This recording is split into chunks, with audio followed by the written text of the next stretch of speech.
അസൂയയും പകയും ക്രോധവും വെറുപ്പും വൈരാഗ്യവും വെച്ച് നോക്കുകയോ പ്രവർത്തിക്കുകയോ കുടുംബത്തിലും വ്യക്തികളിലും ഭാര്യാഭർത്തന്മാരുടെ ഇടയിലും മക്കളുടെ ഇടയിലും ഒന്നും പാടില്ല.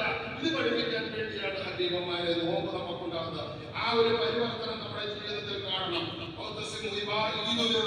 നമ്മുടെ ഈദ് എന്ന് പറഞ്ഞാൽ ഇസ്ലാമിലുള്ള ഈദ് എന്താണെന്ന് അറിയുമോ? മാനുഷികമായ എന്താണ്? സ്നേഹമാണ്. അതുകൊണ്ട് തന്നെയാണ് നെഞ്ചോടുകൂടി അല്ലാഹുവിന്റെ മുമ്പില്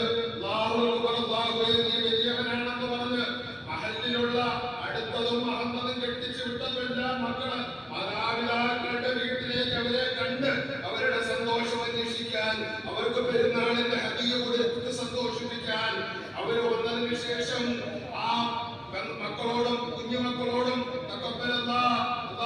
സ്വീകരിക്കേണ്ട ആ നെഞ്ചോട് ചേരുമ്പോൾ അതിലൊരു വേർതിരിവുണ്ടാകാൻ പാടില്ല, വെറുപ്പുണ്ടാകാൻ പാടില്ല. ഈ അങ്ങനെ വെച്ചുകൊണ്ടുള്ള ഒരു ജീവിതം അല്ലാഹുവിന് ഇഷ്ടമല്ല, റസൂലിന് ഇഷ്ടമല്ല. അതുകൊണ്ട് നമ്മുടെ ഈദ് മഹത്വത്തിന് ഇൻസാനിയത്തിന് മാനുഷിക മൂല്യമാണ്, മമതയാണ്, സാഹോദര്യമാണ്, സഹവർത്തിത്വമാണ്.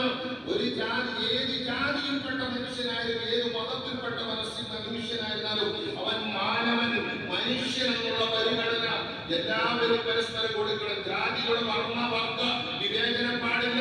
കേരളത്തിന്റെ ഏറ്റവും ഉന്നതമായ സ്ഥാനത്തിരിക്കുന്ന ചീഫ് സെക്രട്ടറിയെ കറുമ്പിയായതുകൊണ്ട് കറുത്തതിന്റെ പേരിൽ അവരനുഭവിക്കേണ്ട മാനസിക സംഘർഷം ഞാൻ മീഡിയയിൽ കൂടി 2 ദിവസം മുമ്പ് അവര് ജനങ്ങളോട് പറഞ്ഞു.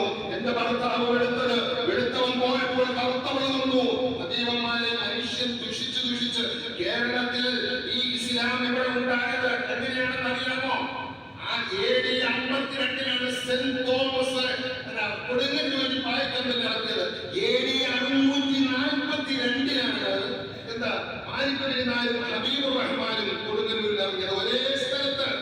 AD 82 AD 642 അവരെന്തിനാ വന്നത്? മക്കയിൽ നിന്ന് മുസ്ലിമീങ്ങളെ എവിടെ ഇറക്കിയോ? റോമിൽ നിന്ന് ക്രിസ്ത്യാനികളെ എവിടെ ഇറക്കിയോ? ഇല്ല. എന്താ കാരണം? മനുഷ്യന് മൃഗങ്ങൾക്കും പട്ടിക്കും പന്നിക്കും പൂച്ചയ്ക്ക് നടക്കാവുന്ന റോഡിൽ കൂടി മനുഷ്യനെ നടക്കാൻ പാടില്ല എന്നുള്ള നിയമം കൊണ്ടുവന്നു അല്ലേ?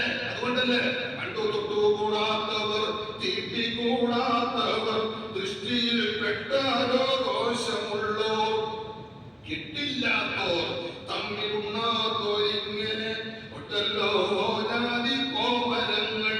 ജാതിയുടെ പേരിൽ മാറ്റി നിർത്തപ്പെട്ടവരെ എന്ത് ചെയ്തു? ചാണാക്കൂട്ടിൽ കിടന്ന ഒട്ടകത്തിന്റെ കാഷ്ടവും